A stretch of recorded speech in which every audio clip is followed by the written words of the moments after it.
Welcome to the Lost Signals Reviews, the American Film Institute's Top 100, where we critique the supposed 100 greatest American movies of all time.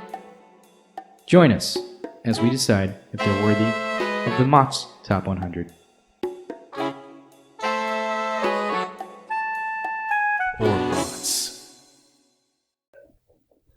Guten Tag. Herr Morgan. Wie You geht's? dirty Irish.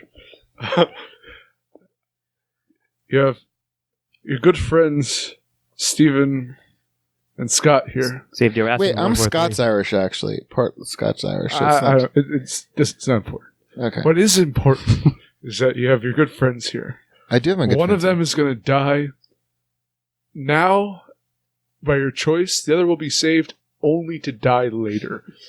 Pick and choose. What does it matter? Can I keep you and let them die at some point? Okay. Hey. Taking a third option. Yeah, I'm taking a third option. So, I have choice. This was Chris's choice, but we are talking about the AFI's Sophie's choice, which is number... I don't know fucking Yeah. clue. We didn't look it up. It's a that's boomer film. It's like 80 something. Sure. Sophie's choice, which we're discussing today. I'm Jonathan Ian Manzer, here with Christopher Morgan, Jawohl. Stephen Rossi, I choose to not see this movie again. and Scott Taylor. You choose to not see this movie? So, I'm going to give the fight logline and the plot. Hola, mi amigos. Now that we're done with Sábado Gigante, it's time for our telenovela. La Decisión de Sofía. Mm-hmm. Because this is certainly a telenovela. Yeah. The plot. A young southern boy moves to Brooklyn to become a writer. From what I gather from his narration, he ain't that good. It's kind of a hack. His upstairs neighbors in a boarding house are a woman named Sophie, who had a terrible past, from escaped Poland, got imprisoned in Auschwitz, lost her children.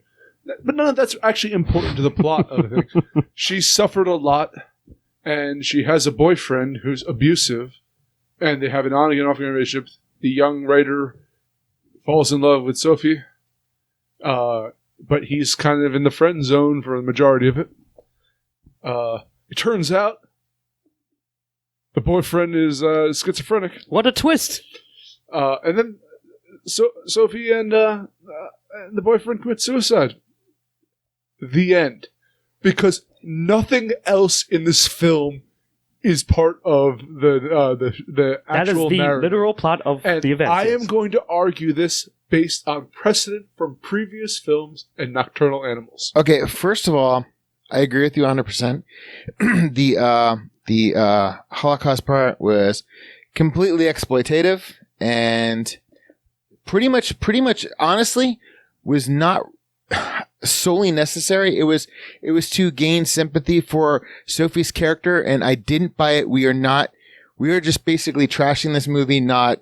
I moved to strike the Holocaust section from evidence over what the narrative is. Not a good look. No. Because it's not part of the story. I absolutely agree with you. I agree with you 100%. Do you agree with him? I mean, it's like an hour and a half in the film, they bring up the concentration camp thing. Yeah. I mean, seriously, I was waiting for it because I'm like, as I remember, this is the only part of the film that didn't play like a fucking made-for-TV movie. Hence the telenovela like reference there. I had never seen this film before. I knew what it was about, though. This is a very famous... I wouldn't even call it a twist, because it's a tragedy porn. It really is. It's just bad thing happening after bad thing after having a bad thing, to the point when you're numb to it. And I was like expecting a more of a... what's the Steven Spielberg film? Schindler's List. Expecting that kind of film. Nope.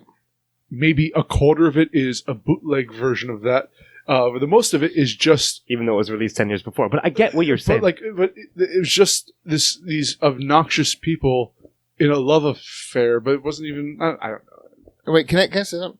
I did see this film when I was in high school because when I say it's a boomer film, I'm not hopping on the OK Boomer bandwagon. You can't because you are a boomer. No, I'm not a boomer. I'm not. My parents are boomers. But there were certain films in the 70s or 80s that my parents and all their friends was really flocking about.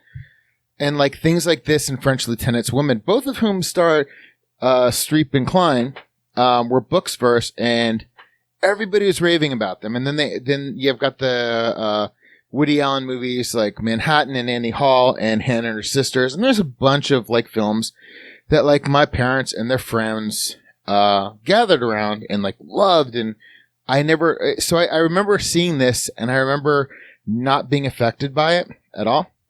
But hold on a second. Until the twist that Kevin Kline's brother said he was a paranoid schizophrenic, Which is the laziest of It's cheap as cliches. hell. I was actually going to, as somebody who had an ex that I lived with who is a borderline personality disorder, I was going to guess borderline personality disorder.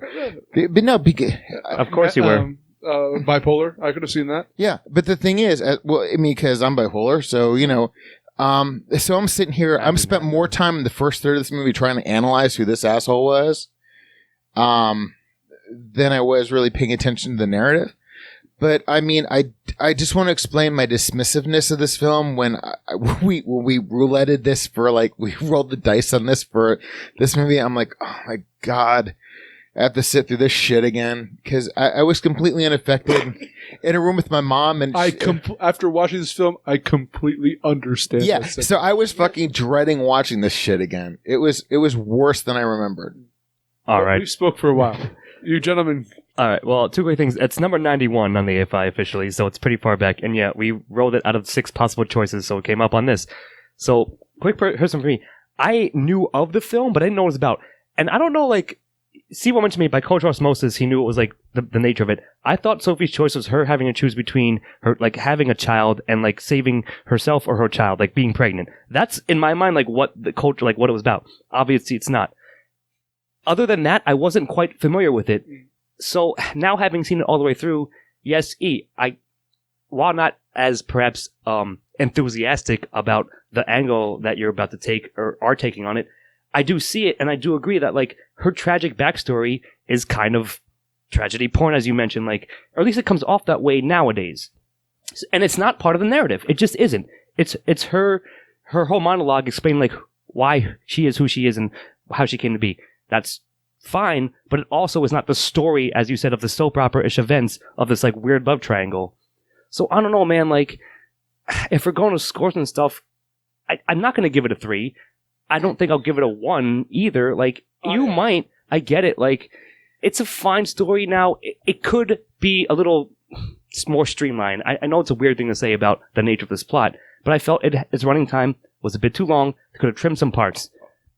Could have. Okay, 20 minutes could have been trimmed, or they could have condensed some stuff. I'd argue That's an all. hour and a half. I am not as heavily invested in the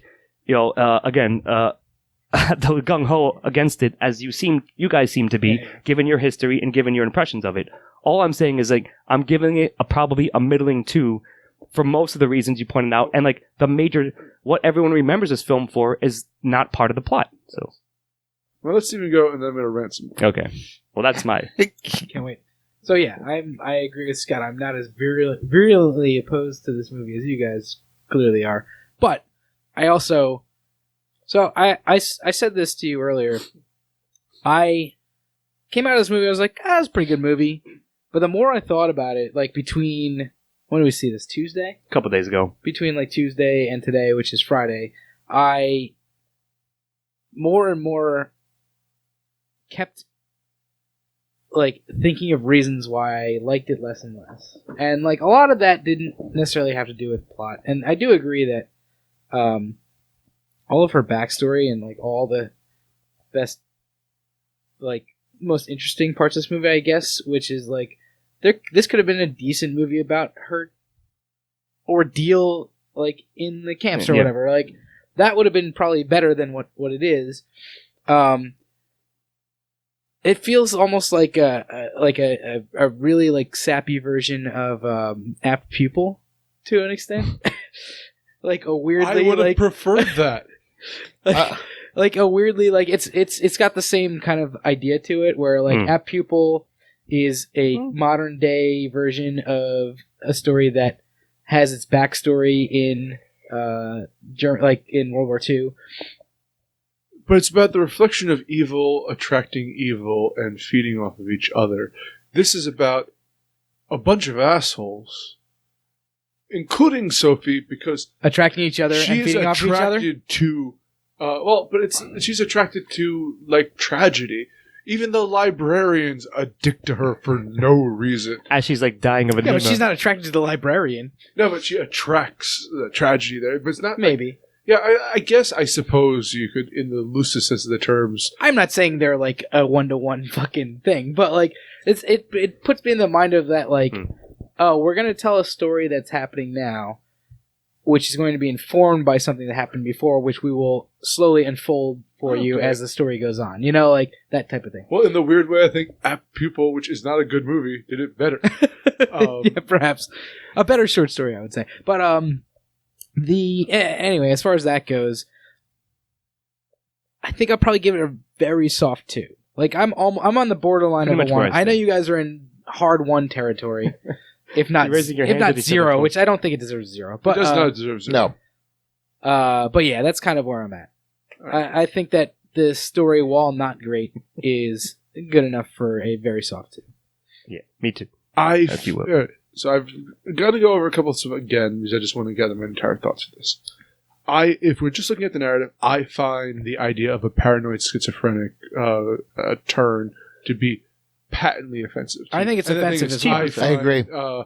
And I find that his character was interesting enough that it didn't need to that take the angle? turn of like Yeah. just having him as kind of a loose cannon type character was for a part intriguing enough to not need to do something cheap afterwards. And then you hear the whole backstory. Well, first of all, you find out that her child dies, but you don't know it was her choice.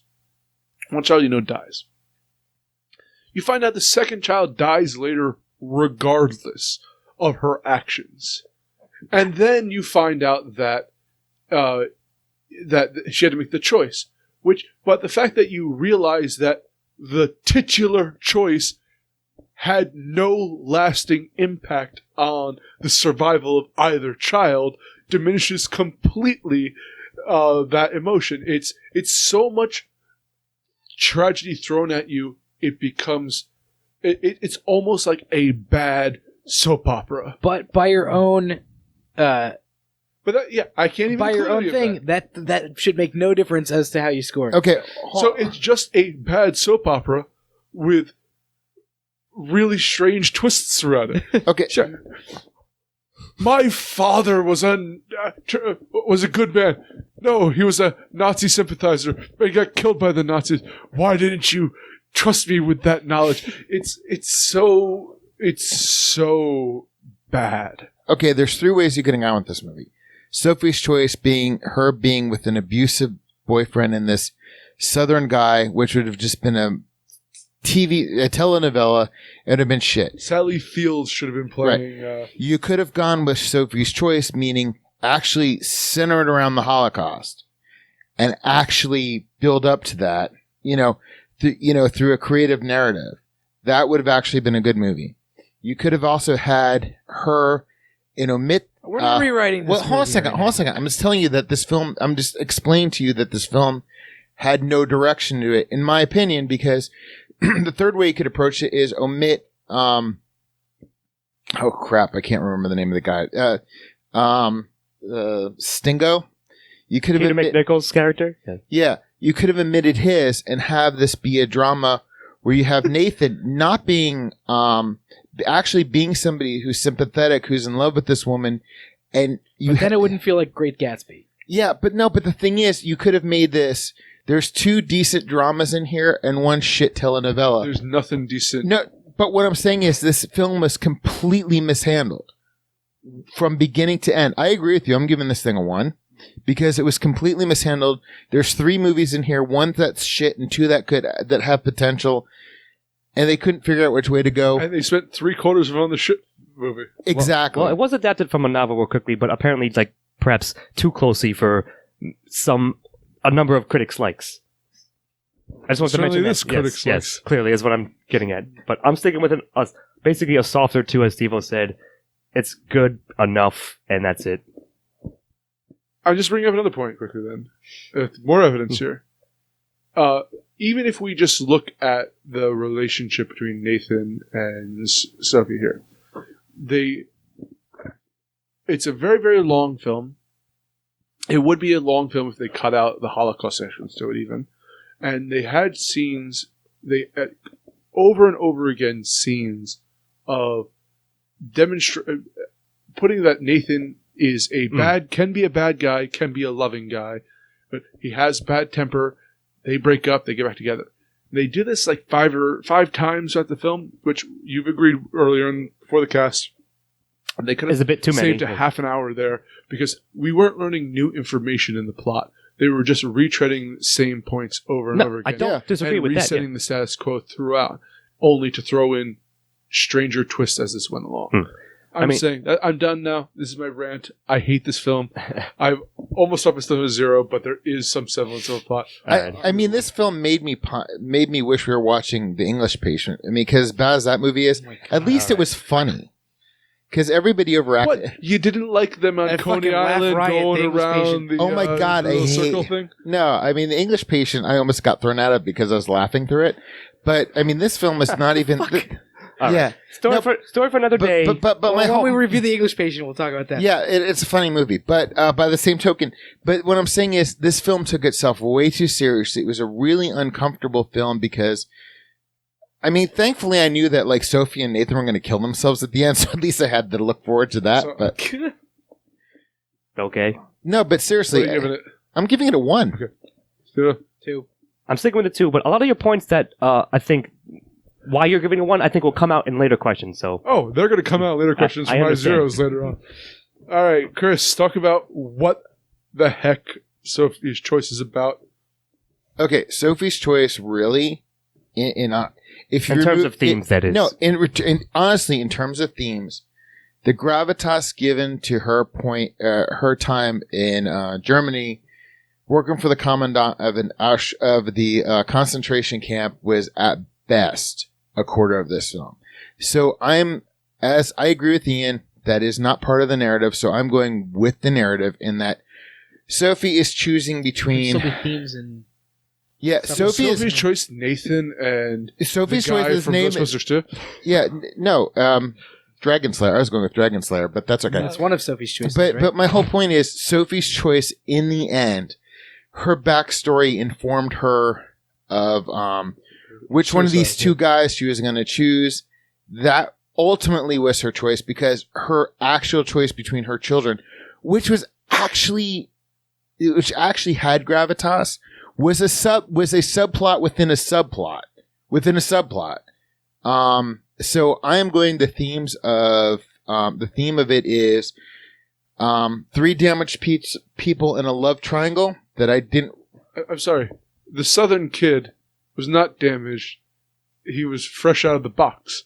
Okay. He had no life experiences whatsoever. Okay. So what's the all right. theme? So you have 1 newbie and 2 damaged people. Basically, it's a telenovela. I mean, the actual choice is between why she's choosing to die with Nathan as opposed to living on a farm with Spingo, whatever. And I don't. Not much of a choice. No, be honest with you, I didn't care. I liked the girl that Spingo went on a date with. She was hilarious, but I didn't really like Her name him. still curls off his tongue. Lindo, I don't know. So who cares? She's not important. The important thing is Leslie Loman. she was like one of the 2 bright spots in a really banal movie. But honestly, if you are really looking for a deep meaning into it, and this is where I think a lot of people think about Sophie's Choice, like, oh, she had to choose between her own kids. That was such a small part of this. It informed her character, but the build up to it was not worth the journey. The journey to that build up was so not worth it. So I am treating this, as you said, as the absolute strong narrative being the stupid love triangle. I'm giving it a 0 because So you don't think there's a theme? No, I think there's a theme. But what I'm saying is the theme. The theme is that Sophie's choosing between. That's a plot point. That's not a. No, but the theme is choosing between two lovers. Okay. And I don't really care enough about any of these people. And the movie was a misdirection. They thought the whole Sophie's Choice thing was going to add some gravitas to it. It didn't. It was exploitative. I agree with Ian that it is definitely tragedy porn. I do not feel. I mean, if you concentrated on her backstory and made this a character piece about Sophie, this is not a character piece about Sophie. This is a character piece about Spingo. Stingo. I think it's Stingo. It's Stingo. Not Stinko. Anyway. Not Stinko. All right. But my whole point is it's a character piece about him. She is... That's not a theme. No, but my whole point is the themes are weak because the film misdirects. Stop asking him to explain himself, Steve. I'm blaming you for this. Yeah, seriously. Continue on themes. All right. Well, no, I'm giving themes a 0 because I don't see any theme. All right. So... Go ahead, Steve. So I think that the theme of this is, or a lot of it has to do with her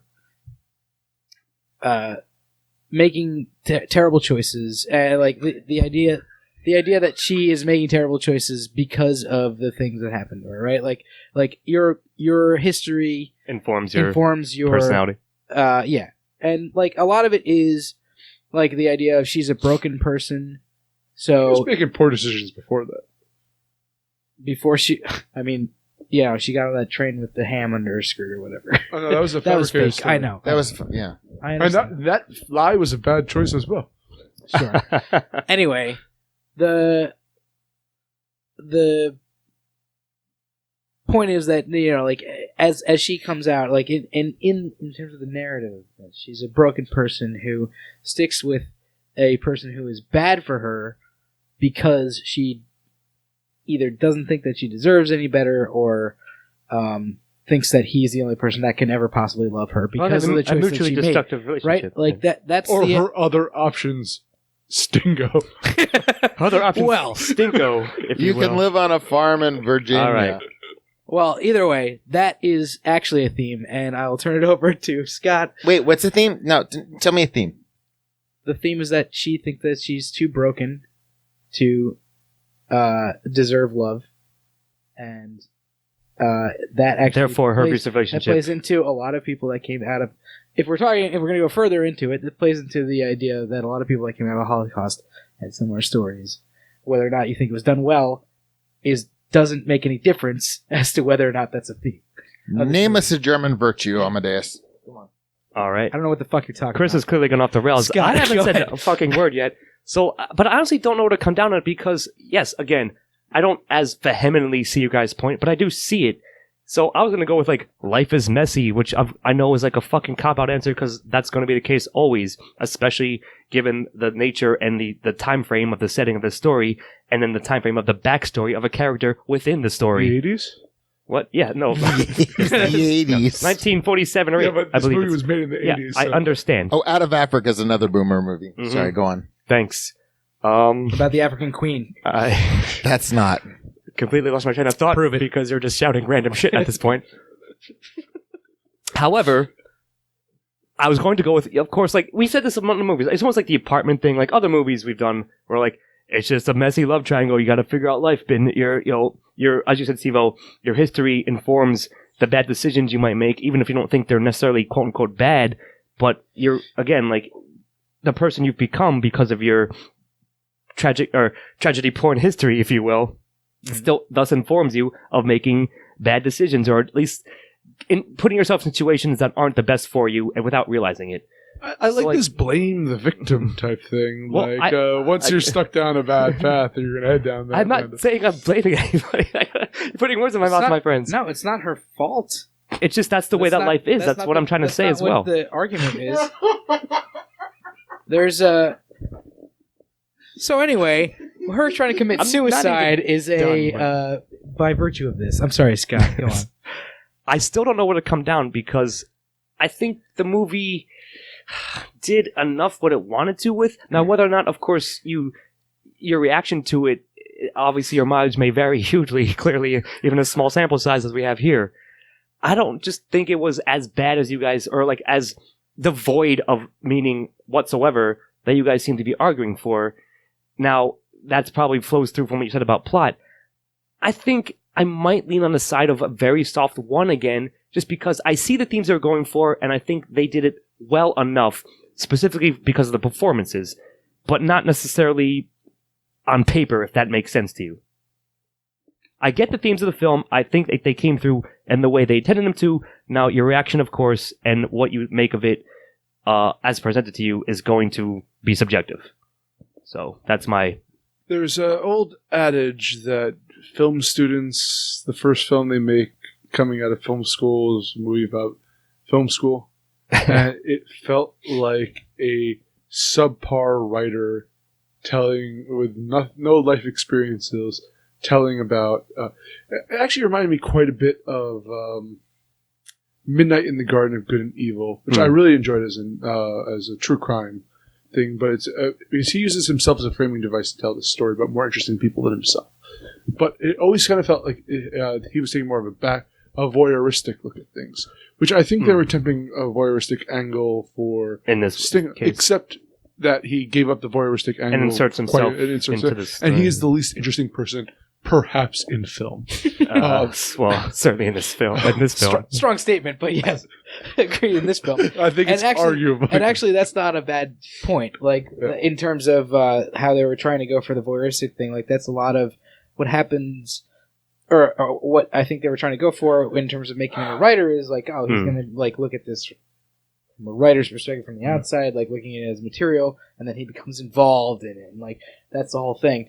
But yeah, I'm not saying they did it great, but I think that's an interesting take on what they were perhaps trying to go for in terms of. But that's thing is like that's maybe me looking into this deeper than the. I don't think so. I think it's a valid angle. I think for sure. that's there. It's like you want this writer to be like trying to look at it from the outside, but gets involved in. I mean, it's even sort of lampshaded in a sense within the film, and like when Kevin Kline calls them out, and like, oh, you're writing about like, oh, this is your play. It's just a story of you, right? He's constantly like hiding in the shadows in the first part of in the first part of this movie, and then they totally. If you are sympathetic to this film, you could view it as them going one direction. If you're not sympathetic to this film, you could see them as them losing track of the themes they were going for. And getting muddled and stuff. Flailing. I'm not saying they didn't lose track of it. I'm saying that they were clear. I think that that's a good point. That's something that you could definitely see that they were kind of going for. Whether or not they made it there is another story. No. To your point, this kind of gels what I was gonna. Considering that what you said about Peter McNichol's character, okay? Who? The Dragon Slayer dude, the guy from Ghostbusters 2, Stingo. That they did set up a lot of stuff. They set up a lot of stuff that I do not feel that they delivered in any kind of satisfactory way, because they did, as you guys were saying, set the narrative up from a writer's angle, and they just, I felt like there's a lot of, believe it or not, I do feel like there's a lot of potential in this film that they it's squandered. so far astray that anything probably would be better. But that's my whole point is, once we set the pieces up, I don't really think the author really knew what he was. I never read the book. I'm not going to, but this film, they set up some things, and I don't think they knew what direction they went into. So they tried to go in all the directions, and they failed. It still limps over the line for a one for me. But my whole point is even that's why I couldn't. I get you. I get your point. No, besides the snark, I wanted to explain why I didn't see a theme in this film. I get you.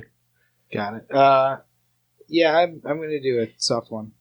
And Ian, are you going to give a theme?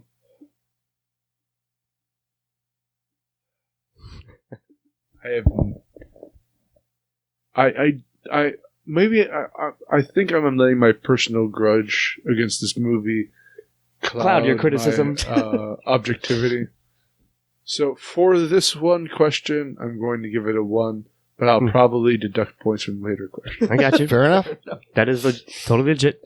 All right, Steven, since you've been talking this entire time, Oh, yeah. please go give us some more about the antagonist. I'm sorry for going on at such length. So here's the thing. I don't know what the antagonist per se is in this movie.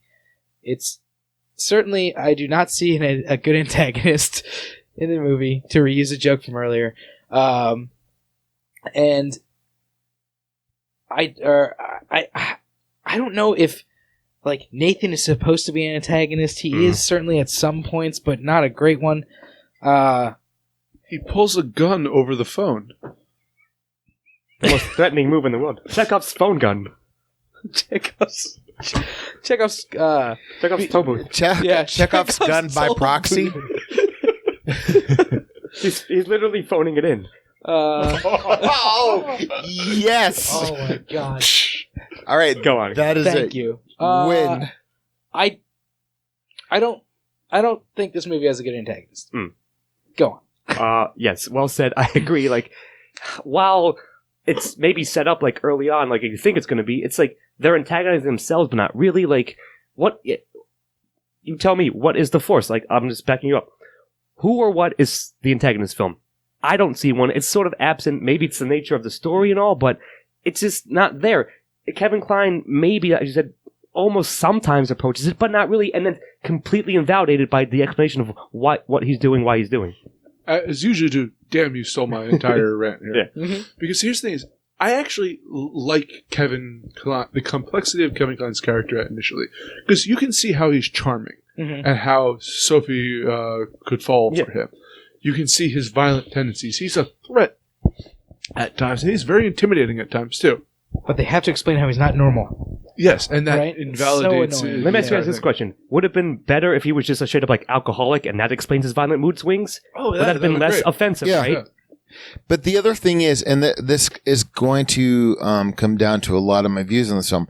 I feel like this film lacked focus, which is why there is no clear antagonist. Mm. If you went another direction, and I mean, because I agree with you, I can understand how charming he could be and how somebody can fall in love with him. And if you made this a real drama about Jill Clayburgh and Nicole Williamson, I'm dancing as fast as I can, about a woman who is on drugs. No, hold on a second. No, I'm making a point here. No one said anything. No. Ian's laughing at me. Or laughing with me. I can never tell. Because you make the most obscure references to other things that aren't but this. my whole point is You just said I'm dancing as fast as I can. no, but that's the name of the movie. But you could have made that movie. That movie would work between.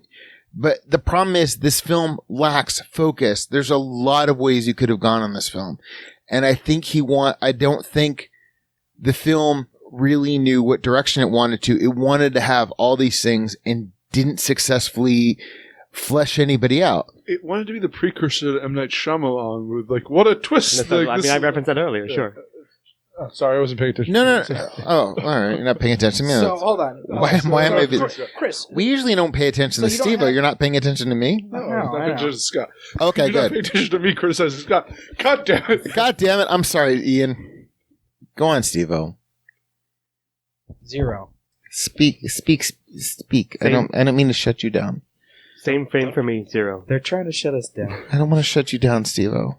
All I care this too much this has about gone you. off the rails that we can't even see the rails any longer. So, Scott, please, protagonist. Wait, hold on a second. What's everybody giving for antagonist? 0. If We're you've done. been with us for Okay. the first 35 minutes, go on. Everyone's not listening to everybody, so I'm just going to rant into the ether as we're doing anyways. Protagonist. I suppose you're going to say it's Sophie, right? But you can also make an argument for all three of them as, like, the weird telenovela triangle. But, like, alright. Maybe this is going to also come into play later on in style, or maybe dialogue. Certainly Meryl Streep's performance is the most absolute greatest part of this film. Best supporting character in this film. Yeah. Now I know you're gonna. You already warned me that, if you will, that you're gonna argue for that. So for me though, they sort of switched off. It's like fucking 33% roughly each to me.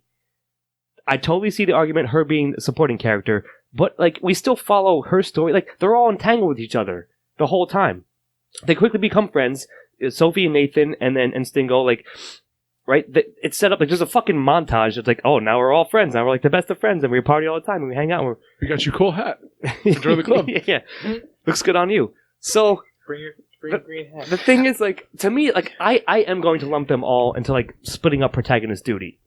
But I totally see what you're going for in the secondary split in a second. But to me, I think it works. We said what we said about the plot itself, but as characters, I like them more than I don't like them, even though if they're not like the best people, obviously. And given the history, like as we said, Steve-O, your dark history, your tragic porn history, nevertheless still might inform who you are as a person and what you're going to do henceforward. So I'm lumping them all three into protagonist category and giving them all collectively a 1 pretty much, and that's how I stand. Did you say your tragic porn history? Yeah. Wait, Your pornographically tragic history. Trust me, Tragic porn history. with me, that works both ways. So. All right. do you I'm cry going to- while you watch tragic porn? No. What we got now is the fact that the sole protagonist is Sir Friend Zone here. Because it starts with following his story, it ends with following his story. Mhm. These are interloper. This is him telling the tale of two people he Of when he met. once lived in Brooklyn and did this shit. And like their footnotes are the most interesting thing that happened in his life.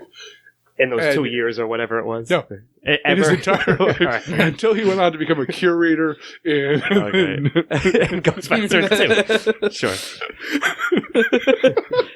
Got so weird in those intervening years. Nonetheless, yeah, he is. I dislike him as a character. I have nothing against the actor. I think he did a great job in Ghostbusters 2. But in this one, I was infuriated by how Out of a place. soft individual he was. What a little. Too meek. No, it's just like it's just awful. I'm going to give him a 0. Okay. Okay, I'm going to just say. I'm sorry, Steve. Did you want to? Okay, I'm going to go with the Dragon Slayer here. No, it is his voiceover. It is. Don't worry about Oh, it. yeah, he's narrating the entire thing. He is the protagonist. He's narrating the whole thing. And by the way, it was voiced by George Coe, who is Archer's valet. So there's a big point of trivia for you. Very, very important. Yeah, no, but without question, it is framed around his narrative. It is a retrospective piece. If we are judging this objectively as a piece of narrative, he was a protagonist. It served its role. So I am going to give him a 1 here. A soft 1 because I didn't really care about him, even though Peter McNichol did a really good job. He's a fine actor. He narratively did what he needed to do as a protagonist. So therefore, if we're being fair, I have to give him a 1. All right, so I'm going to disagree. I believe that the story here is the story that he's telling, which he is the narrator of. But the story that he's telling, the three of them are all protagonists. So, absolutely, That's mostly how I came out as. absolutely. He is telling a story that has 3 protagonists. Yes, the framing story is him telling a story of his past, but you don't ever actually see him as him telling it. You don't know what he's dealing with. Yeah, because him you telling hear it. narration of him telling There's you how he voiceover was and doing stuff. at that point in time. No. Where it is, where like the story that he's the protagonist of is fucking 25 years in the future when he's telling the story, which isn't a story that you find out about. The story that I get what you're saying. is actually this movie is the story of him, Sophie, and Nathan hanging out. It absolutely is. I mean, you have the right to your opinion. I have the right to my opinion. Agreed. So I'm just disagreeing with you, but Right. I'm not saying that you're that I'm. We're cutting it up differently in different So- viewpoints. That's all right. That's fine. That's why we're but so anyway. interesting. To me, I think it's the story of the 3 of them, I suppose. And I think that, honestly, I wouldn't give him a 1. I will give Meryl Streep's character a 1. Sophie. I probably wouldn't give Nathan a 1 either because of the reveal. Before that, I would give him a 1, as you were saying. So this is a tough one for me because I'm giving 3 characters protagonist duties, and 2 of them I'm giving a 0, and 1 of them I'm giving a 1. But I will say that Meryl Streep was at least twice as good as both of them. So it's a 0.6, right? I'm going to give it a 1. I'm going to give it a 1 for Meryl Streep. She has, I think, one of the best, if not the best performance of her career, which is the only reason that this movie's on the AFI Top 100 list. We'll get to that I don't later. even like Meryl Streep all that much. Yeah. I mean, I like her, but this was a performance that was way better than the rest of the movie around it. Well, and yeah. man, on that note, I'm on to his supporting. I agree with you. So I'm giving supporting a 1 for Meryl Streep. Because of that part. Fair enough. Well, of course, that changes my score because of the way that Steve and I sort of like view it in protagonist categories. So then you left with like the older lady who is like owns a boarding house, and like I guess Nathan's brother, like the professor that they visit, stuff like that. Like those are all just like not window dressing, but they're just there to slightly give you to move the plot along like an X little like 5% here and there. So the way I'm cutting up, yeah, of course, if I was in your boat, if I thought that Sophie / Meryl Streep was the a supporting character, I'd give her like the hardest of ones ever. But since I'm not, the ones who are there, like the librarian guy, sure, I guess it's like a chuckle-worthy gag, but not really. Like he's a dick, just like everyone else, pretty much. Like I don't know. So for the most part, they're just like there to fill out the world in like a one-dimensional Unless way. he was trying to neg Meryl Streep's character. Sure. In that case, he would have said, Emil Dickens? Yeah. I've never heard of such a... Yeah, he's a fucking moron. Any moron could have figured that one out. He's worse than a moron. okay, Wait, by the way, did you give protagonist a 1 or a 0? a 1 collectively because I lumped them as all 3. Okay. Like again, like some are doing more heavy lifting than others, but since that's the way I am doing it in terms of secondary, I'm probably going to give it a 0 just because they're all one-dimensional. They're just there as like, I don't know, like satelliting around, like rotating around the core 3 characters to me. Yeah. Go on. I was gonna. I don't think you've talked enough, Chris. I was gonna, Eat shit. Jesus, it got really tense. I was like, I was thinking about this, and I was like, who is the most interesting secondary character? Since I picked the 3, The way you cut it up. Characters. the 3 characters that have anything going on for them,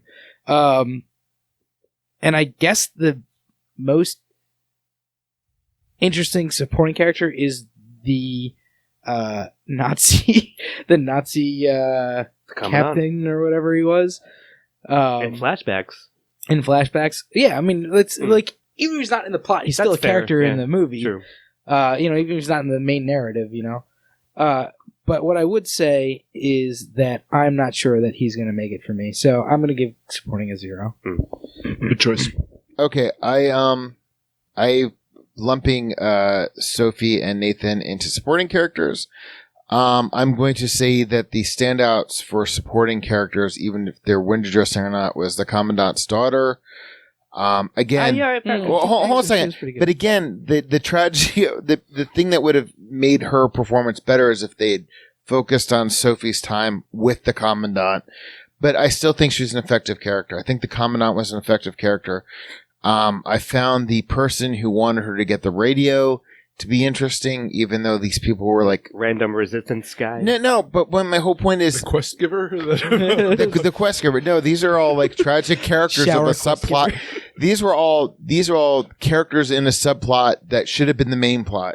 But I did like the pseudo nympho that he went on a date with, and I liked his brother.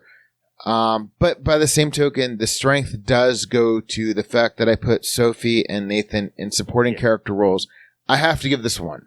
Well, Chris, don't stop talking yet, because you're on to dialogue. You look very good in your cocksucker. Seersucker. This one's a difficult one because I like the dialogue in the backstory that wasn't part of the main narrative. This is part of the dialogue. Okay. So please. So I'm going to have to give this one a soft 1. I'll give it a decent 1 for sure. Like, certainly some of the portrayals, like Meryl Streep's monologue there, regardless of how it like affects the plot or not, is standout, and she delivers that dialogue quite well. And I don't think it was shitty or anything. So, and the rest of it, like a couple of chuckles elicited for me when it tried to be, when it wanted to be funny. For the most part, I thought it was believable enough. The voiceover was fine. Like, I have a love-hate relationship with voiceovers. I think this one was delivered pretty well. So I think, I guess you disagree based on that face, but I'm just saying overall, like, maybe 70% solid to good and 30% like a little iffy, like could have been improved, but for the most part, it was better than it was not. So I'll give it an okay one. I just say the opening narration felt like a first-time writer. Yeah, it should be though, right? I guess that, but not by Steve-O's theory because this is because he's his telling it, voiceover. So if he's improved by 25 years on that, God knows what he had before. I completely agree with that. He should have been better than that. But I must say that I would have to be a true hater to give this a 0 because there are very powerful speeches in here. Meryl Streep's performance on its own, and actually Kevin Kline's performance as the volatile lover. Yeah, when he goes on. It works very well. And especially how unpredictable he is in those scenes when you don't know at times when what's going to like is he happy? Him? Is he sad? When is he going to be triggered? So, I think I might give this a 1. Yeah, I agree. I think that there are a couple of moments where it was like, whatever. But for the most part, that's my for the most part, the dialogue is pretty good. Even when it's like a little bit sappy, Meryl Streep does an amazing job delivering her lines. And like there's scenes like the toast that Kevin Kline's character gives on the Brooklyn Bridge. That's like a good scene, and like True. Good call. I honestly I think when he's being nice, when he's like being his charming version. Yeah, when he's being charming, he's like it's. I feel like they got even kind of lazy with the like angry Kevin Kline, which maybe makes sense because he's just not like really trying at that point, or like he's not in his it's too overdone. Charming mind, like. But when he's really putting it on, when he's laying it on thick, I think it's pretty good, pretty well written in terms of like what makes him charming. Like he comes off as charming in those scenes, partially because of his acting, but partially because of the words that they have him saying. So I'm going to give dialogue a fairly decent one. Chris, what does your shirt say? My shirt says "Surf Nazis Must Die," I just wanted to clarify that. So did anyone not talk? Which about is a much dialogue? better movie than this. Go on. This would have been better with Surf Nazis. Agreed. Did everyone do dialogue? Talk about it. Cool. Yeah, I think we all give it a 1. Mr. Mosi, style.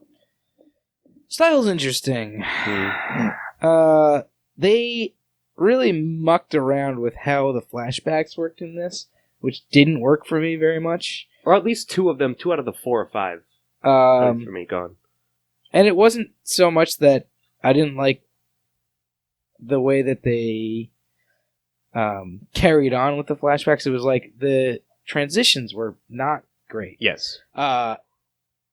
However, there were some really interesting shots. Like this. I mean, I know I just mentioned the scene on the Brooklyn Bridge, but the shot on the Brooklyn Bridge where you're looking up. There were a couple of shots really, of the bridge. Is really solid. Except there are modern cars in the back of that.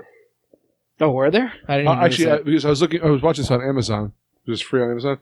I like looking at the X-ray feature they have. Where and it was all about I didn't even think mist, about that. like here's a modern car in the back of this. And, wow, I didn't notice that at all. But it's funny. That's interesting. But like it's like just I mean, not even when there were cars in the shop, but like when you're looking up into the Brooklyn, the wiring and the Brooklyn Bridge and stuff like that. That was pretty cool. And like there are shots that I'm gonna remember about this movie. There's also like I think misfires in terms of the cinematography, and I don't remember much of this soundtrack. It was sort of generic. It was there. Yeah. Since So I don't know. I'm likely going to give this a 0. I'm not sure that many people are going to try to talk me out of that, but we'll see. I mean, I'm actually looking at an okay one, and here's why. It all actually ties back to Meryl Streep's monologue when she's explaining like what actually happened to her in the camp. So like if you notice, the lighting is fucking amazing in that scene. Mm. Like her face is framed perfectly. It's just like it's basically like an old school monologue, like almost like a Shakespearean thing, just translated to film. And like her eyes are reflecting like amazingly. Like she's so intense in that moment, and the cinematography itself reflects that. I have to give that a lot of credit. Now, yes, there were a couple missteps, a couple things were like, what, that was odd. Like they could have handled that better. It could have been a better transition. It was a little like abrupt, a little like a rough cut, like that didn't make any sense. But I felt like that stuff was more few and far between than the good stuff about it, like the things that were well done and well constructed shots, especially some shots of their apartment, their house. Mm. And like, yeah, the bridge shots were pretty fucking solid as well. So I think, again, more often than not, I think the cinematography was consistent enough and well done enough to earn a 1 from me, at least. No, sir, I didn't like it. I think my major problem with this is the choice of pacing, which is alluding to what you were saying, Steve-O, in the sense the breakup of the modern narrative and the flashbacks seemed oddly paced. And that probably is what mostly detracted from my enjoyment of an otherwise mediocre story. Mm. And I'm going to perhaps give the points I gave to themes, I'm detracting it from style. Totally valid. All right, for style, Scott, I do see your point, and I agree with you on the pacing thing, but the two things that killed it for me is, number one, the voiceover. I did give credit that he was a protagonist, but the voiceover was awful. It reminded me of Forrest Gump, another movie I hated. No, seriously. Actually, that you say that's kind of... No, but seriously, it did remind me of that. It was supposed to be this charming naivete, which ended up being just grating. But the other thing that really killed it for me, and what bothered me most about this is the fact that, in my view, that given the fact that Sophie was a supporting character at best, the last shot of the film was Sophie, and it was just like, then they superimposed her her faded image over these clouds, and it was just so awful, and they lingered on it. That was your Sally They Field just shit. fucking lingered on her That's a good point. face over the clouds, and I said, are you fucking kidding me with this bullshit? I may have stopped watching prior to that. Okay. No, You probably should but have. seriously, He was already checked out. any credit I would have given this movie, even if I was on the fence, that last shot that they stayed on for at least a minute, if not more, was just over the top schmaltz. I'm giving style a pretty big 0 because I think that for any good that was in this film, the pacing, the schmaltz, just really is the thing that I'm going to come away with this film. I'm gonna that's a very good point. I'm gonna stick with a 0, but I do want to give credit to one other thing.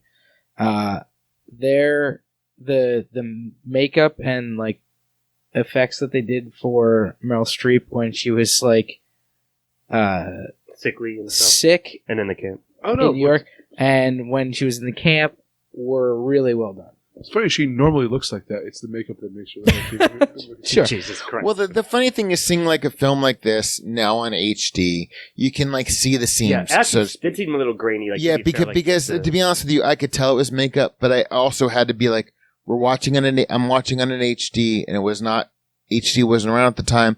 That stuff I can forgive. I can see that the makeup was well done. Sure. That I'm going to give credit to. I'm not going to, I'm not going to be petty and take away from I that. see your guys' like points where like it didn't really live up to it, but I'm still sticking with the 1 overall. It hit more than it missed, even though there were a number of both. All right, now Scott, the choice is up to you. Do you recommend this movie? Scott's I choice. choose not to run, and I choose not to see this movie again. I'll start out with this, since it's on me. It should not be in an AFI list. It's 91, okay, sort of like maybe somewhat of an afterthought. It can go away. It's an okay film. I get like why, I understand why they put it on. It's a little of both, a little of Meryl Streep's performance, a little of like the subject matter, okay? That's fine. But there are better films. Schindler's List, definitely stay on the AFI. This one, I think maybe you can replace it with something different at this point. So I really wouldn't recommend it. We only did it because we do our, it's our monthly AFI film. So I just, I don't think it's worth it at this point. It hasn't aged well, I guess I'll say. And clearly we had a lively discussion about it. And I don't even know what I'm giving it right now. But regardless, I'm giving the 0 to recommendation. It's just not that worth it in terms of a film like this and in terms of AFI-worthy films. Frankenstein's Army deserves to be on the AFI Top 100. Before this does. Take this film off. Put Frankenstein's Army on. I forgot about Frankenstein's Army, but I also remember now loving it. I know you It's a mentioned it. throwback to a very old episode that we had. Sure. Go back and watch it. I was no. less upset watching that. I think we give that a 10, right? Yeah, we gave that. Well, A 9 something. We might have given it a 10. Granted, it's not a 10 movie, but Either way. no, that was a fun horror movie that was set in Nazi Germany. This is a not fun Great Gatsby ripoff set in Like you said. Brooklyn. Tragedy porn. So they're basically the same thing. Anyway, no recommend. I'm going to say this. If you want to see an amazing Holocaust movie, well, all right. I don't know if it's amazing. It's been a Bit of long time since qualifier, I've seen it. sir. But there's a movie that Meryl Streep is actually in. It was a 4-part miniseries in the 70s called The Holocaust. James Woods in it. There are things... Fuck James Woods. Yeah, fuck James Woods. Fine. I mean, fuck James Woods, but... No. Fuck James Woods. But the thing is, there were things in that movie I saw as a kid that had a lasting impact on me with regard to the gravity of what the Holocaust was. I mean, to me that was very memorable. Hold on a second. This I saw when I was in high school, and the only thing I remember, 2 things I remembered about this film was them killing themselves at the end and the cocksucker seersucker line. I mean, seriously, this film is at best forgettable. This does not even belong. I'm once again going to say this. This is a boomer film, which is probably why it's on the AFI. I don't like this film at all whatsoever. I think it's at best a mediocre melodrama that could have been on an ABC movie of the week at some point. And I do not understand why it's on the AFI. I do not understand aside from the performances, which we all agree are great, this film is not effective at all whatsoever. And we've been trashing. I mean, Ian and I have been having a lot of yucks at its expense. But the thing is, I can't take this film seriously because I don't think the filmmakers really knew what they wanted to make. So they wanted 3 cakes and they failed at all of them. Oh, I'm going to reiterate, no, sir, I didn't like it. No, thank you, ma'am. Not now, madam. I do not enjoy this film. I think it is insulting to Schindler's List. That because that is a phenomenal Came out long movie. before Schindler's List. Yeah, but the The fact fact that it's both are on the same AFI, list. I get what he's saying. Yeah, so I didn't hate this film, even though I might have seen that way, but I didn't like it either, and I found it offensive at times. So no, I think take it off, strip it. I agree. Strip it. So Where I'll does give that the leave us? scores. Scott, benevolent, warm-hearted Scott gave it a 6. Yeah, okay. Oh wow. Or Mosi, you gave it a 5. And Chris and I gave it 4s. Woohoo! What does that leave Giving it us? a 4.75 overall. I think that's probably roughly right. So we all agreed that there was the antagonist wasn't great here. We all liked the dialogue. We all said, "No way, Jose," to watching this again. Yes. But everything else was Is this going back to the telenovela thing? full circle, man. Obviously. But everywhere else was just some of us liked it, some of us hated it. It's a very polarizing film. But honestly, I think the fact that we all, except for those 3 things we point out, had different takes on it more or less, showed the fact that this film really was unfocused, and the things that we latched onto were, I respect everybody's choice on things, but I mean, I think it does speak to the fact that this film really lacked focus. Sure. It depends where you cut it up as evidenced by the score. I think regardless of what we choose, the children still died. I'm Jonathan E. Manzer, here with Christopher Morgan, Good night. Stephen Ramosi. Pro-choice. I'm pro-choice. And I choose not to choose. See you next time. Adios, amigos. Editing and engineering by Stephen Ramosi. Music by Christopher Morgan.